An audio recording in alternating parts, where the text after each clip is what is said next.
নমস্কার বন্ধুরা, মাম্পিস রান্নাঘরে সবাইকে স্বাগত। আজকে আমি হাজির হয়েছি আলু বেগুন দিয়ে চাপিলা মাছের ঝোলের রেসিপি নিয়ে। এইভাবে বাড়িতে বানিয়ে দেখবেন, স্বাদ একেবারে মুখে লেগে থাকবে। ভালো লাগলে বন্ধুদের সাথে শেয়ার করে দেবেন। তাহলে দেখে নিন আমি কিভাবে বানাচ্ছি আলু বেগুন দিয়ে চাপিলা মাছের ঝোল। এটা বানানোর জন্য সবার প্রথমে আমি নিয়ে নিয়েছি 200 গ্রাম চাপিলা মাছ। মাছগুলোকে কেটে ধুয়ে পরিষ্কার করে নিয়েছি। মাছের মধ্যে দিয়ে দিলাম 1 চামচ নুন আর 1 চামচ হলুদ গুঁড়ো। মাছগুলোকে হালকা হাতে নুন হলুদ দিয়ে খুব ভালোভাবে মাখিয়ে নেব, কারণ এই মাছ খুবই নরম হয়।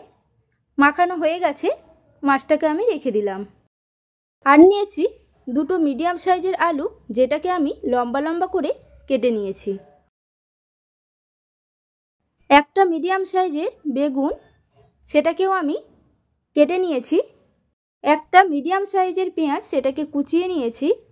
আর নিয়েছি একটা মিডিয়াম সাইজের টমেটো, সেটাকে কুচিয়ে নিয়েছি। আর নিয়েছি 4টে চেরা কাঁচা লঙ্কা। অল্প ধনেপাতা কুচি নিয়ে নিয়েছি। কড়াই গরম করে নিয়ে দিয়ে দিলাম সর্ষের তেল।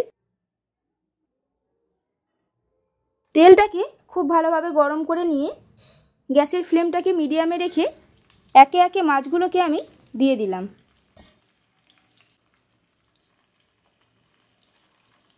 দু মিনিট হতে দিলাম মাছটাকে ভাজার জন্য। 2 মিনিট পর মাছগুলোকে আমি উল্টে নিলাম। প্রত্যেকটা মাছ আমি উল্টে পাল্টে ভেজে নিয়েছি। এই মাছ বেশি কড়া করে ভাজিনি, হালকা করে ভেজে নিয়েছি। মাছগুলো আমার ভাজা হয়ে গেছে, প্লেটের মধ্যে তুলে নিলাম।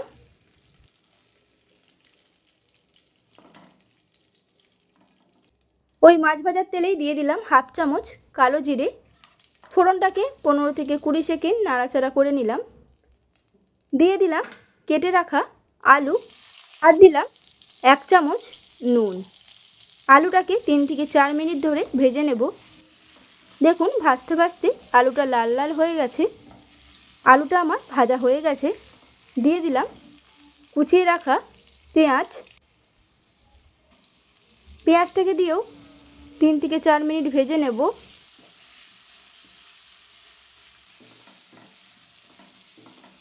পেঁয়াজটা ভাজা হয়ে গেছে। দিয়ে দিলাম এর মধ্যে কুচানো টমেটো আর 4টে চেরা কাঁচা লঙ্কা। 1/2 চামচ নুন দিয়ে দিলাম। টমেটোর মধ্যে নুন দিয়ে ভাজলে টমেটোটা খুব তাড়াতাড়ি সেদ্ধ হয়ে যায়। আর দিলাম কেটে রাখা বেগুন। দেখুন 2 থেকে 3 মিনিট ভেজে নেওয়ার পর টমেটোটা সেদ্ধ হয়ে গেছে। সব কিছু আমি একসাথে ভেজে নিলাম। দিয়ে দিলাম কিছু গুঁড়ো মশলা, 1 চামচ হলুদ গুঁড়ো, 1 চামচ লঙ্কার গুঁড়ো। এতে আমি বেশি মশলা ব্যবহার করলাম না। এই মশলাতেই এই রান্নার স্বাদ খুবই ভালো হয়। মশলাটাকে 3 থেকে 4 মিনিট মিডিয়াম আঁচে কষিয়ে নিলাম। কষানো হয়ে গেছে। দিয়ে দিলাম জল।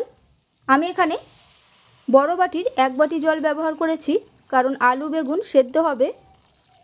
আর মাছ দিলে মাছে ঝোলটাকে পুরো টেনে নেবে। আপনারা নিজেদের পছন্দ মতো জলটাকে দেবেন। এই সময় অবশ্যই নুনটাকে চেক করে নেবেন।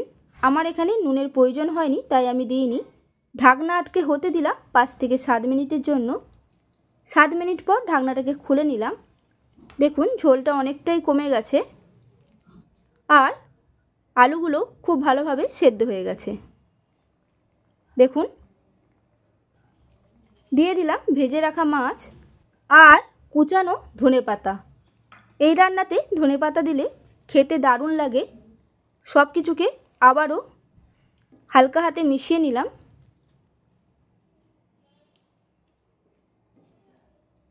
এরপর এটাকে ঢাকনা আটকে আমি হতে দিলাম 5 মিনিটের মতো। 5 মিনিট পর ঢাকনাটাকে খুলে নিলাম। রেডি হয়ে গেছে আমার আজকের রেসিপি আলু বেগুন দিয়ে চাপিলা মাছের ঝোল। এইভাবে বাড়িতে একবার অবশ্যই বানিয়ে দেখবেন। যদি ভালো লাগে বন্ধুদের সাথে শেয়ার করে দেবেন।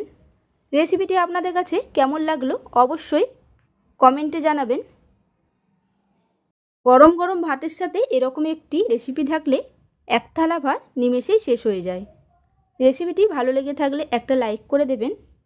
নতুন বন্ধু হয়ে থাকলে আমার চ্যানেলটিকে সাবস্ক্রাইব করার অনুরোধ রইল, পাশে থাকা বেল আইকন সমেত। তাহলে আমি যখনই কোনো নিত্য নতুন রান্নার ভিডিও আপলোড করব, সবার প্রথমে আপনাদের কাছে নোটিফিকেশান চলে যাবে। সুস্থ থাকবেন, ভালো থাকবেন, ধন্যবাদ।